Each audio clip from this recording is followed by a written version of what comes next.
untuk hidup berbahagia. Salam pejuang Dharma. Hai, jumpa lagi bersama kami Dharma Production House dalam segmen malam minggu Dharma Whisper episode ke-6 bersama saya Upasika Angela. Pada episode kali ini saya akan menarasikan tentang kisah Mahakalatera, seorang saudagar yang mencapai tingkat kesucian arahat. Kisah ini dibacakan ulang dari sumber kitab Dhammapada Atthakatha. Mahakala dan Culakala adalah dua saudagar bersaudara dari kota Settabia. Suatu ketika, dalam perjalanan membawa barang-barang dagangannya, mereka berkesempatan untuk mendengarkan khotbah Dhamma yang diberikan oleh Sang Buddha. Setelah mendengarkan khotbah tersebut, Mahakala memohon kepada Sang Buddha untuk diterima sebagai salah satu anggota Pasamuan Bhikkhu. Culakala juga ikut bergabung dalam anggota Sangha, tetapi dengan tujuan berkenalan dengan para bhikkhu dan menjaga saudaranya. Mahakala bersungguh-sungguh dalam latihan pertapaannya di kuburan atau Sosanika Dutanga, dan tekun bermeditasi dengan objek kelapukan dan ketidakkekalan. Akhirnya, ia memperoleh pandangan terang dan mencapai tingkat kesucian arahat. Di dalam perjalanannya, Sang Buddha bersama murid-muridnya termasuk Mahakala dan Culakala singgah di hutan Simsapa, dekat Settabia. Ketika berdiam di sana, bekas istri-istri Culakala mengundang Sang Buddha beserta murid-murid beliau ke rumah mereka untuk menerima dana makanan. Culakala sendiri terlebih dulu pulang untuk mempersiapkan tempat duduk bagi Sang Buddha dan murid-muridnya. Kesempatan itu dipergunakan sebaik-baiknya oleh bekas istri-istri Culakala untuk merayunya, agar ia mau kembali kepada mereka. "Kakanda, alangkah kurusnya engkau sekarang. Tentu selama ini Kakanda sangat menderita. Mari, Adinda bersedia memijit Kakanda untuk menghilangkan lelah seperti dahulu kala. Oh Kakanda, marilah kita bergembira seperti dahulu lagi."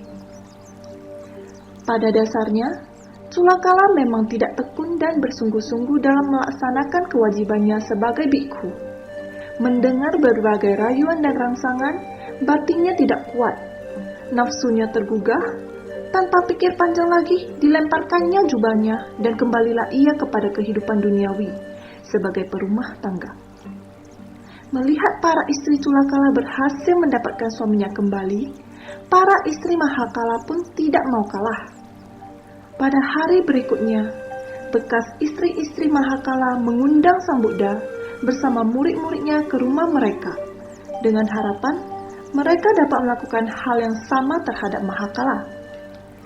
Setelah berdana makanan, mereka meminta kepada Sang Buddha untuk membiarkan Mahakala tinggal sendirian untuk melakukan pelimpahan jasa atau anumodana. Sang Buddha mengabulkan. Bersama murid-murid lain, beliau meninggalkan tempat tersebut. Sewaktu tiba di pintu gerbang dusun, para bhikkhu mengungkapkan kekhawatiran dan keprihatinan mereka. Mereka merasa khawatir karena Mahakala telah diizinkan untuk tinggal sendiri. Mereka merasa takut kalau terjadi sesuatu seperti Culakala saudaranya, sehingga Mahakala juga akan memutuskan untuk meninggalkan Pasamuan Bhikkhu, kembali hidup bersama bekas istri-istrinya.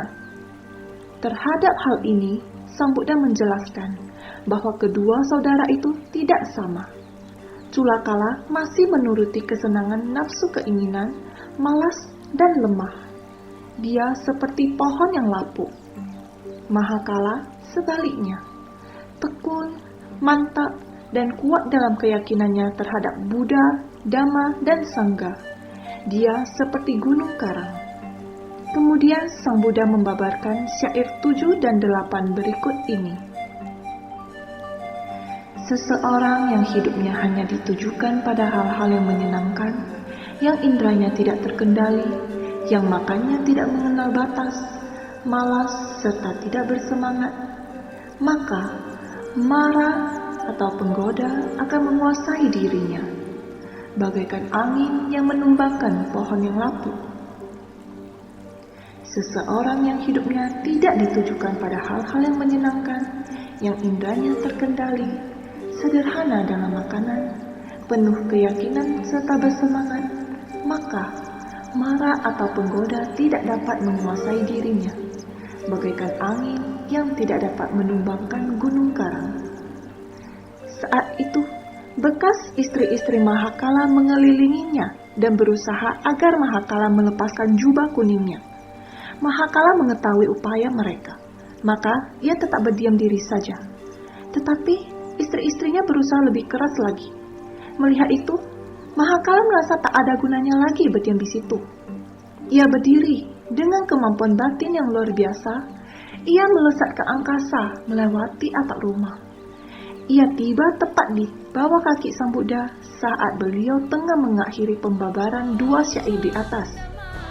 Pesan moral pada kisah ini adalah keyakinan diri yang kuat tidak akan menggoyahkan tujuan akhir kita. Demikianlah Dharma Whisper episode kali ini. Tetap dukung Dharma Production House dalam mengembangkan Buddha Dharma melalui karya seni. Mari dengarkan segmen Dharma Whisper setiap Sabtu pukul 19.30 WIB hanya di YouTube channel Dharma Production House. Saya, Upasika Angela, mohon pamit. Salam pejuang Dharma. Menebarkan Buddha Dharma, jadilah